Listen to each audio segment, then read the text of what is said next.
અને પોલીસે પછી આખું મતલબ આ નેટવર્ક છે એ ગેરકાયદેસર નેટવર્ક છે એનો પર્દાફાશ કરેલો છે। બનાસકાંઠા જિલ્લાના સરહદી વિસ્તાર વાવ તાલુકાના દીપાસર ગામમાં છેલ્લા 8 મહિનાથી મકાન ભાડે રાખી નાગાલેન્ડ, મિઝોરમ, ઉત્તર પ્રદેશ, અમદાવાદ અને આણંદના યુવક યુવતીઓ ફોન દ્વારા વિદેશના લોકોને લોન આપવાનું કહી ફ્રોડ કરતા હોવાની માહિતી મળતા જ ભુજ રેન્જની ટીમે રેડ કરી આ સમગ્ર રેકર્ડનો પર્દાફાશ કર્યો છે, જેમાં અત્યારે ભુજ રેન્જની ટીમે 16 જેટલા લોકોની અટકાયત કરી વધુ તપાસ હાથ ધરી છે। સમગ્ર રાજ્યમાં અત્યારે સાયબર ક્રાઇમની ઘટનામાં સતત વધારો થઈ રહ્યો છે, જેની સામે હવે પોલીસ પણ દિવસે ને દિવસે કડક કાર્યવાહી કરી રહી છે। ત્યારે બનાસકાંઠા જિલ્લાના સરહદી વિસ્તાર વાવ તાલુકાના દીપાસર ગામેથી મોટું કોલ સેન્ટર ઝડપી પાડ્યું છે। દીપાસર ગામમાં છેલ્લા 8 મહિનાથી ઇન્ટરનેશનલ કોલ સેન્ટર ચાલી રહ્યું હતું, જે મામલે દીપાસર ગામના ભરતભાઈ વેજિયા દ્વારા આ સમગ્ર મામલે ભુજ રેન્જ પોલીસને જાણ કરવામાં આવી હતી, જેમની રજૂઆતના પગલે ભુજ રેન્જની ટીમે દીપાસર ગામમાં આવેલ ખેતરમાં આવેલ મકાનમાં રેડ કરી હતી, જે રેડ દરમિયાન ભુજ રેન્જની ટીમને મોટી સફળતા મળી હતી,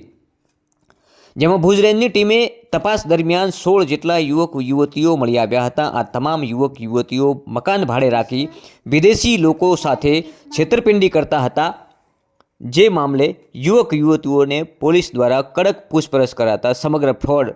કોલ સેન્ટરનો મામલો સામે આવ્યો હતો, જેમાં નાગાલેન્ડ, મિઝોરમ, ઉત્તર પ્રદેશ, અમદાવાદ, આણંદ સહિતના 16 જેટલા યુવક યુવતીઓએ વિદેશના લોકોને ફોન કરી લોન આપવાના બહાને વિવિધ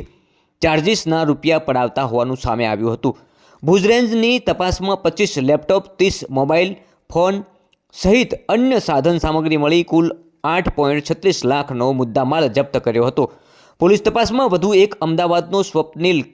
ઉર્ફે સેમ પટેલનું પણ નામ સામે આવ્યું છે। ત્યારે અત્યારે તો આ સમગ્ર મામલો ભુજ રેન્જની ટીમે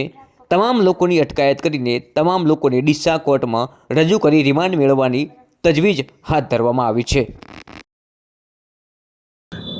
વાવ પોલીસ સ્ટેશન થરાદ ડિવિઝનનું પોલીસ સ્ટેશન છે અને વાવ પોલીસ સ્ટેશનની બાજુનું બિલકુલ મતલબ વાવ પોલીસ સ્ટેશનની વાવ ગામ છે, વાવ ગામને અડીને આવેલ દીપાસર ગામ છે, ત્યાં કોલ સેન્ટર ઝડપાયું છે। લોકલ પોલીસ અને અમારા ભુજ રેન્જ આઈજીપી સાહેબના સાયબર ટીમે આ કોલ સેન્ટર ઝડપી પાડેલું છે। હકીકત એવી છે કે આ જગ્યાએ કોલ સેન્ટર ચાલુ હતું અને કોલ સેન્ટરની એમઓ એવી છે કે આ લોકો જનરલી મતલબ જે અમેરિકન નાગરિક હોય એને ટાર્ગેટ કરતા હોય છે અને તેઓની બધી ડિટેલ્સ મેળવી લે, બેંક ડિટેલ્સ આ છે તે છે બધું મેળવી લે અને પછી મેળવી અને એમને પછી ફોન કરીને પછી એ લોકોને કહે કે ભાઈ તમારી લોન મંજૂર થઈ ગઈ છે, તમને ગિફ્ટ મળે છે, આવું બહાનું બતાવી અને એ લોકોને લલચાવે છે। લલચાવે એટલે એ લોકો મતલબ આની જાળમાં ફસાઈ જાય એટલે ત્યાંથી એ લોકો રૂપિયા પેમેન્ટ કરે અને એ રૂપિયા મતલબ કોઈ કાર્ડ દ્વારા આમને મળી જાય છે। એ રીતની આખી સિસ્ટમ છે। એટલે આ કોલ સેન્ટરમાં પકડાયું છે, એમાં ટોટલ અમે બધાય થઈને 16 આરોપીઓ છે, એમાં 15 આરોપીઓને અમે 16 આરોપીને પકડી લીધેલા છે। 16 આરોપીઓને પકડેલ છે અને એક આરોપી અમારો પકડવાનો બાકી છે, જે મેઇન આરોપી છે સ્વપ્નિલ સેમ પટેલ, અમદાવાદનો રહેવાસી છે, આને પકડવાનો બાકી છે। આ બધા આરોપીઓ જે છે એ જે આપણે 7 સિસ્ટર કહેવાય કે જે આપણા પૂર્વના રાજ્યો છે, મિઝોરમ, મણિપુર,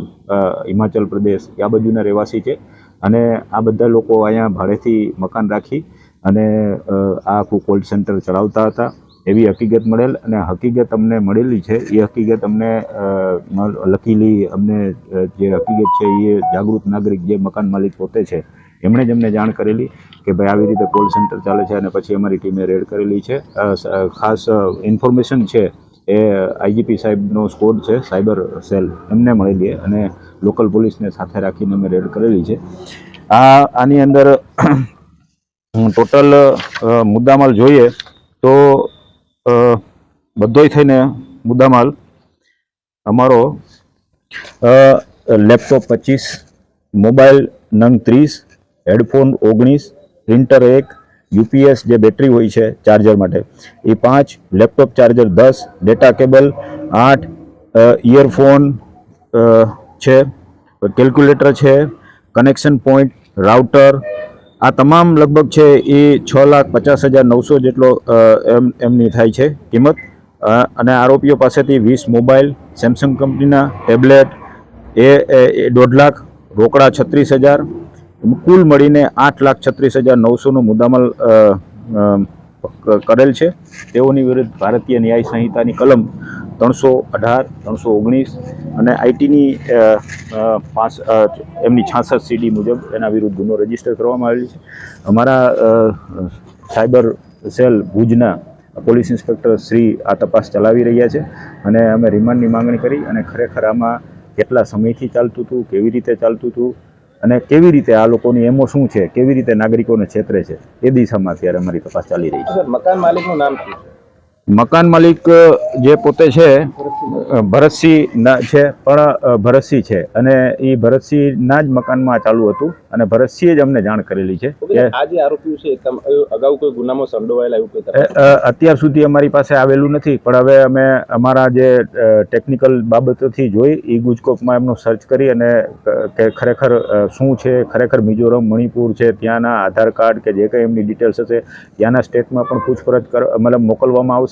અને ત્યાંથી બધી ડિટેલ્સ રહેશું કે ખરેખર શું છે, આની આરોપીની ઓળખ શું છે, કેટલા ગુનામાં સંડોવાયેલ છે. આ દિશામાં હજી તપાસ મતલબ કરવાની બાકી છે અને એ તપાસ થશે. સાહેબ, છેલ્લા 8 મહિનાથી આ મકાન ભાડે આપવામાં આવ્યું હતું, તો જે મકાન માલિક હતા ભરતસિંહ, તેમના દ્વારા કોઈ કરાર કે એવું કંઈ કરવામાં? હા, બિલકુલ, એમના દ્વારા કરાર થયેલો છે અને એ કરાર મુજબ જ એણે ભાડે આપેલું હતું, પણ કરાર કર્યા પછી એને ભરતસિંહને એવું લાગેલું કે ભાઈ આ કંઈક સમથિંગ ગોઈંગ રોંગ, એટલે એણે